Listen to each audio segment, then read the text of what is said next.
Eu sou Mário Persona e essas são as respostas que eu dei aos que me perguntaram sobre a Bíblia. A sua dúvida é como deveríamos praticar as coletas. E é um assunto esse importante, deve ser de grande cuidado nas assembleias dos irmãos, principalmente naquelas em que existem muitos irmãos que vieram do sistema denominacional. Esse assunto do dinheiro é um assunto importante. E os costumes das chamadas igrejas não devem ser o nosso padrão, e sim o que nós encontramos nas Escrituras. Quando eu digo que o dízimo não se aplica à igreja, isso não significa que não existam ofertas para cobrir as necessidades dos santos. Existem, e todo salvo por Cristo deve estar exercitado em dar. O motivo para dar pode ser encontrado em 2 Coríntios 8, versículo 9, que diz assim: porque já sabeis a graça de nosso Senhor Jesus Cristo, que sendo rico, por amor de vós se fez pobre, para que pela sua pobreza enriquecesseis.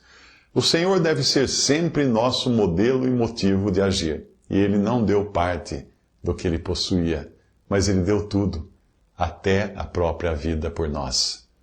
Se tivermos a Cristo como nosso principal motivo, ou o que nos move a ofertar, teremos aquilo que Paulo chamou nos Coríntios de a prontidão do vosso ânimo e de seu zelo, que tem estimulado muito, 2 Coríntios 9:2. Mas este mesmo versículo que mostra que havia prontidão e zelo, também diz que a Acaia está pronta desde o ano passado. A região da Acaia, na Grécia, era onde ficava Corinto, então aparentemente já fazia um ano que estavam capacitados a colaborar com os irmãos pobres de Jerusalém, mas faltava o senso de urgência de colocar isso em prática. Nós entenderemos melhor se lermos no capítulo anterior que assim como houve prontidão de vontade, haja também o cumprimento, 2 Coríntios 8:11. O estímulo que Paulo utiliza para animá-los a ofertar é o exemplo dos crentes da Macedônia. Também, irmãos, vos fazemos conhecer a graça de Deus dada às igrejas da Macedônia. Como em muita prova de tribulação, houve abundância do seu gozo, e como a sua profunda pobreza abundou em riquezas da sua generosidade. Porque segundo o seu poder, o que eu mesmo testifico, e ainda acima do seu poder, deram voluntariamente, pedindo-nos com muitos rogos que aceitássemos a graça e a comunicação deste serviço que se fazia para com os santos. E não somente fizeram como nós esperávamos, mas a si mesmos se deram primeiramente ao Senhor e depois a nós, pela vontade de Deus. 2 Coríntios 8, de 1 a 5. Repare que eles davam não por serem ricos, mas pela generosidade que tinham, mesmo na sua pobreza, pois davam acima do seu poder e voluntariamente, ou seja, ninguém ficava insistindo para que contribuíssem. Que vergonha é hoje nós vemos pregadores insistindo e constrangendo os seus seguidores a contribuírem para que eles próprios vivam em riquezas, em opulência, em luxo.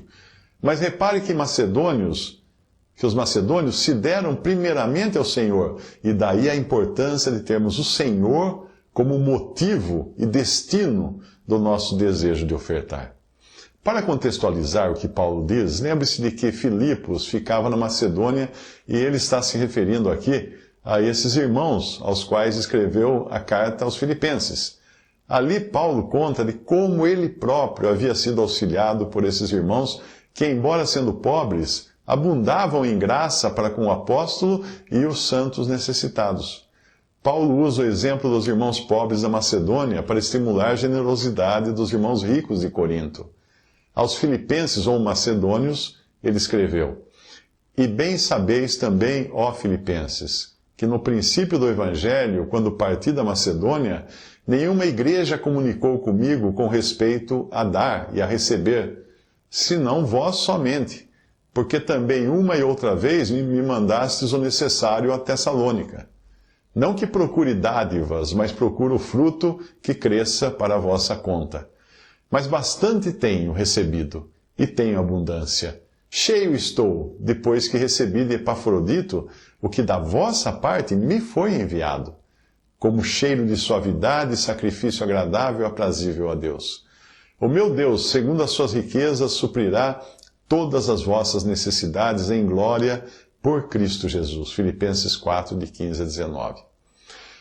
Mas de maneira nenhuma o apóstolo fazia isso para constrangê-los, pois ele deixa muito claro que cada um contribua segundo propôs no seu coração, não com tristeza ou por necessidade, porque Deus ama ao que dá com alegria, lembrando que Deus é poderoso para fazer abundar em vós toda a graça, a fim de que, tendo sempre em tudo toda a suficiência, abundeis em toda boa obra, conforme está escrito: espalhou, deu aos pobres, a sua justiça permanece para sempre. Ora, aquele que dá semente ao que semeia, também vos dê pão para comer. E multiplique e aumente a vossa sementeira, e aumente os frutos da vossa justiça, para que em tudo enriqueçais para toda a beneficência. 2 Coríntios 9, de 7 a 11. Para que ninguém se limitasse a pensar que ofertando estaria apenas suprindo as necessidades dos irmãos mais pobres, Paulo deixa claro que a oferta teria resultados muito mais amplos e elevados, porque elas geravam um espírito de gratidão e glória a Deus.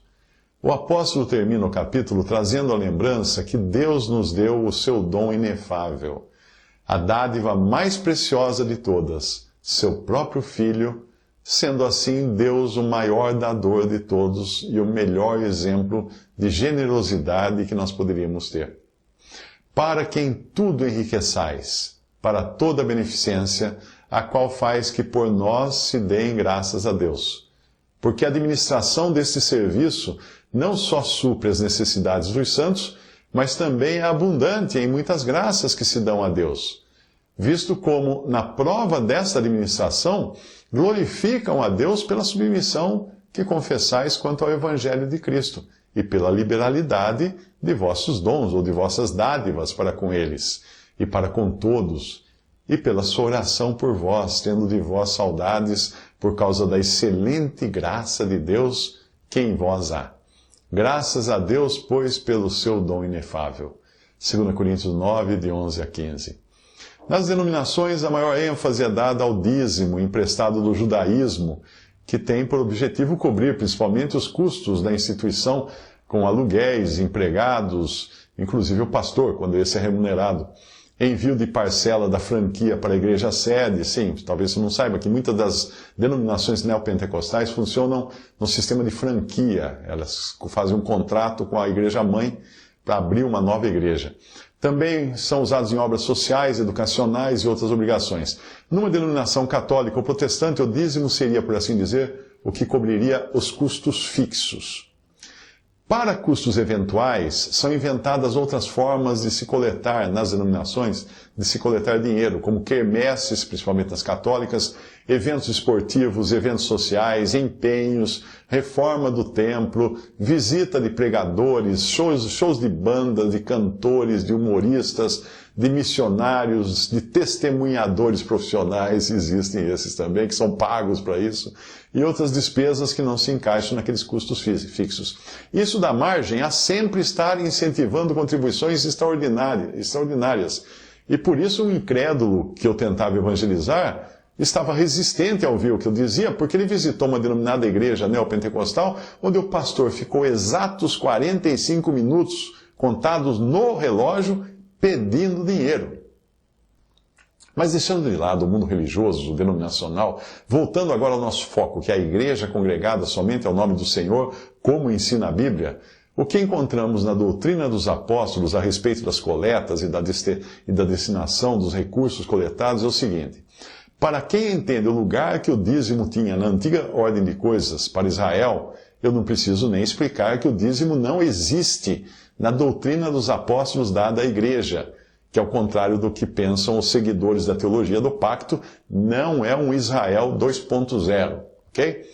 Então não adianta procurar no Antigo Testamento, ou até mesmo nos Evangelhos, que ainda eram judaísmo, a maneira de agir nesse sentido. O que nós temos de instruções para a igreja ou assembleia são as coletas, e elas trazem algumas características. Quanto à coleta que se faz para os santos, muito bem, para os santos. Fazei vós também o mesmo que ordenei às igrejas da Galácia. No primeiro dia da semana, cada um de vós ponha de parte o que puder ajuntar, conforme a sua prosperidade, para que não se façam as coletas quando eu chegar. E quando tiver chegado, mandarei os que por cartas aprovardes para levar a vossa dádiva a Jerusalém. 1 Coríntios 16, de 1 a 3. Tem muita coisa nessa passagem. Primeiro, a coleta é feita para os santos, ou seja, ela não tem por objetivo pagar salários de pastores, pregadores, missionários, cantores, humoristas, ou seja lá quem for. As necessidades dos santos podem incluir, sim, tanto os custos de um lugar para congregarem, como outras necessidades, inclusive as pessoais de algum irmão ou irmã que esteja passando por enfermidade ou dificuldade financeira causada por falta de emprego. Inclua-se aí também o auxílio aos que se dedicam à obra do Senhor voluntariamente, mas não como assalariados, e sim como aqueles que rogam ao Senhor por recursos e o Senhor atende por uma ajuda eventual e espontânea da Assembleia ou então de crentes individualmente. Em segundo lugar, nós aprendemos que a instrução para a coleta era a mesma que o apóstolo dava em todos os lugares. Daí ele dizer, fazei vós também o mesmo que ordenei às igrejas da Galácia. Não era uma questão de uma assembleia ter seu próprio modo de agir, mas outra ter outra. Não, era uma ordem dada a todas. Ele em outra passagem fala como eu ordeno a todas as igrejas. O terceiro ponto é que as coletas eram feitas no primeiro dia da semana, que é o dia que chamamos de domingo. Portanto, cabia à Assembleia encontrar, nesse dia, o melhor momento para fazer a coleta. Na maioria das assembleias que eu conheço, a coleta é feita logo após a ceia do Senhor, na própria reunião do partir do pão. Darmos a nossa oferta logo após lembrarmos que Deus deu o seu dom inefável é um estímulo mais do que suficiente para expressarmos nossa gratidão pelo que recebemos. Em quarto lugar, nós vemos que a responsabilidade era individual. Cada um de vós ponha de parte o que puder juntar, indicando assim a importância do exercício individual. Às vezes, um casal pode preferir que apenas o marido coloque a oferta na coleta, por ambos. Mas isso não é uma regra. A esposa, mesmo aquela que não trabalha fora de casa, pode querer ter o exercício, o privilégio de fazer a sua parte, e isso deve ser combinado entre marido e mulher. Os meus filhos, quando começaram a participar da ceia do Senhor, ofertavam na coleta, mesmo quando eles ainda não trabalhavam para ganhar o seu sustento, porque eles recebiam dos pais dinheiro para suas necessidades. Eu considero esta uma boa maneira de se ensinar aos filhos o desprendimento, porque nesse exercício eles irão separar para ofertar para o Senhor, tirando daquilo que eles poderiam gastar em diversões, com suas próprias necessidades, com seus passeios. A ordem para que ponha de parte o que puder juntar, em outra versão acrescenta em casa, ponha de parte em casa.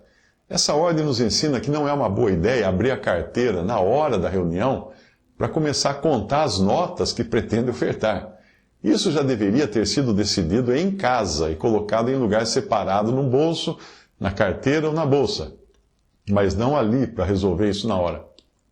A continuação diz para que a oferta seja conforme a sua prosperidade, o que equivale dizer que não faria sentido alguém dar dinheiro emprestado ou ficar devendo na padaria para gastar na oferta. Algumas denominações agora oferecem até a possibilidade de se fazer ofertas com cartão de crédito para só pagar o banco no mês seguinte, negociar com o banco. O que não significa ofertar segundo a prosperidade, mas segundo o empréstimo. Isso é, ofertar com dinheiro que nem é seu, na tentativa de ludibriar o Senhor, dizendo, Senhor, olha quanto eu estou dando. Não está, não é seu. Também não seria correto ofertar com cheque ou de uma forma que identifique a pessoa que está ofertando. Nós aprendemos dos evangelhos que quando tu deres esmola, não saiba a tua mão esquerda o que faz a tua direita. Mateus 6,3. Eu entendo que apesar de ali não falar da igreja, e sim falar de esmolas também, e do modo de proceder no reino, este princípio pode ser aplicado na igreja, o princípio da oferta anônima. Pode ser aplicado na coleta, porque seria constrangedor para um irmão pobre ver um mais abastado tirar do bolso um maço de notas, enquanto o pobrezinho tem só algumas moedas para colocar. No capítulo 6 de Atos e também capítulo 6 de 1 Timóteo, nós temos instruções para a escolha de diáconos, que são irmãos que cuidam das necessidades materiais da Assembleia, o que inclui o dinheiro. Os anciãos, por outro lado, também chamados de bispos ou presbíteros, atuavam como supervisores do rebanho e não eram eleitos pela Assembleia, e sim pelos apóstolos ou seus delegados, quando esses ainda estavam na terra. Mas os diáconos são escolhidos pela Assembleia para lidarem com necessidades materiais. E os critérios do capítulo 6, tanto do capítulo 6 de Atos como de 1 Timóteo, devem ser considerados nessa escolha dos diáconos. Então, a Assembleia tem que ter os diáconos escolhidos. Depois de feita a coleta, são eles que irão contar o dinheiro, registrar num livro e, numa outra ocasião, e em conjunto com irmãos responsáveis que cumprem o papel de anciãos, embora não eleitos como no tempo apostólico, irão analisar então a destinação daqueles recursos. Tudo isso é feito sempre no plural, ou seja, nunca um único irmão ou diácono deve ficar encarregado da contagem e destinação dos recursos. Deve sempre ser ajudado por um ou dois ou mais que sirvam de testemunhas, como fazemos em todas as decisões na Assembleia. Repare que, apesar de sua autoridade apostólica, não é o apóstolo Paulo quem decidia quais irmãos iriam levar os recursos para os irmãos pobres de Jerusalém, e sim aqueles que, e repare que aqui é plural, aqueles que tivessem sido aprovados pela Assembleia. A passagem diz: "E quando tiver chegado, mandarei os que por cartas aprovardes, para levar a vossa dádiva a Jerusalém, e se valer a pena que eu também vá, irão comigo." 1 Coríntios 16, 3 a 4. Apesar de aqui falar de uma coleta que estava sendo feita com um objetivo definido, que eram os irmãos pobres de Jerusalém, por causa da fome e da perseguição, ainda assim era uma coleta, feita no primeiro dia da semana, na reunião dos santos. Não era um evento extraordinário feito fora da ordem determinada para a coleta. Não era um pedido extra. Não era uma entrega de dinheiro a um irmão apenas. Não era um sorteio, uma rifa, uma quermesse para obter recursos. Era a própria coleta regular que era feita nas reuniões da igreja. Exceto quando se trata de uma contribuição direta de um irmão a outro que está necessitado, ou enfermo, ou que trabalhe na obra do Evangelho, é por meio da coleta que os recursos são obtidos pela Assembleia. Isso nos leva a outra questão importante. Sempre que existirem eventos extraordinários, como uma necessidade grave de um irmão, ou de um evento como planos de uma conferência no horizonte, ou qualquer coisa que saia das necessidades regulares, não se deve criar uma coleta à parte. O que se deve fazer é informar a Assembleia das necessidades e deixar que os irmãos tenham o seu exercício praticado na coleta. Se alguém quiser visitar o irmão doente, desempregado, ou um que vai viajar na obra do Senhor e dar a ele diretamente um valor para as suas necessidades, isso é muito bom, isso é excelente, é um exercício pessoal, mas é uma questão particular e não da Assembleia. Eu não posso chegar para a Assembleia e falar assim: irmãos, vocês têm que dar o dinheiro para o irmão. Não. O que eu insisto é que não se pode obrigar a Assembleia como um todo a fazer contribuições extraordinárias. O que se faz é informar os irmãos das necessidades e estimular todos à oração, aguardando o Senhor mover corações e prover para as necessidades. Se não prover, então não era para fazer. Devemos nos lembrar de que nem sempre temos individualmente sabedoria nessas decisões, porque podemos ser movidos por interesses pessoais ou por laços afetivos e acabarmos com a nossa visão turvada demais para enxergar se algo é ou não necessário e urgente. Cabe lembrar que a Assembleia não é uma entidade beneficente, isto é, não existe para resolver o problema da pobreza no mundo. Dentro do mundo religioso, as igrejas costumam constituir uma entidade beneficente porque isso atrai ajuda governamental, atrai doações de empresas, de partidos políticos, antigamente, hoje não pode mais, né? Mas a Assembleia é para os irmãos congregados e seus recursos são destes para estes, não para fazer caridade em geral. Cada crente individualmente pode ter esse exercício no seu coração e ajudar onde ele quiser, quem ele quiser, onde quer que ele encontre necessidade, mas sempre lembrando da exortação. Então, enquanto temos tempo, façamos bem a todos, mas principalmente aos domésticos da fé. Gálatas 6,10. Cabe ainda lembrar que a palavra igreja significa os que foram tirados para fora. E é esta a posição que temos agora como tirados do mundo e de seus sistemas. Então, algumas passagens nos ajudam a entender que jamais, nunca, a Assembleia deve receber a colaboração de incrédulos. Muitas instituições no mundo religioso não têm qualquer pudor nesse sentido e aí acabam se envolvendo até com lavagem de dinheiro ou simplesmente ficam reféns de políticos e empresas pelas quais foram ajudadas. O que nós encontramos na palavra de Deus? O exemplo de Abrão no Antigo Testamento e dos primeiros cristãos que saíram do meio dos pagãos serve muito bem para nós. Veja as passagens. E o rei de Sodoma disse a Abrão: dá-me a mim as pessoas e os bens toma para ti. Abrão, porém, disse ao rei de Sodoma: levantei minha mão ao Senhor, o Deus Altíssimo e possuidor dos céus e da terra, jurando que desde um fio até a correia de um sapato não tomarei coisa alguma de tudo o que é teu, para que não digas, eu enriqueci a Abrão. Gênesis 14, 21. E os irmãos que saíam então de entre os pagãos, aqui João fala deles, porque pelo seu nome saíram, nada tomando dos gentios. 3 João 1,7. Visite respondi.com.br. Adquira os livros ou baixe e-books. Visite 3minutos.net. Baixe o aplicativo.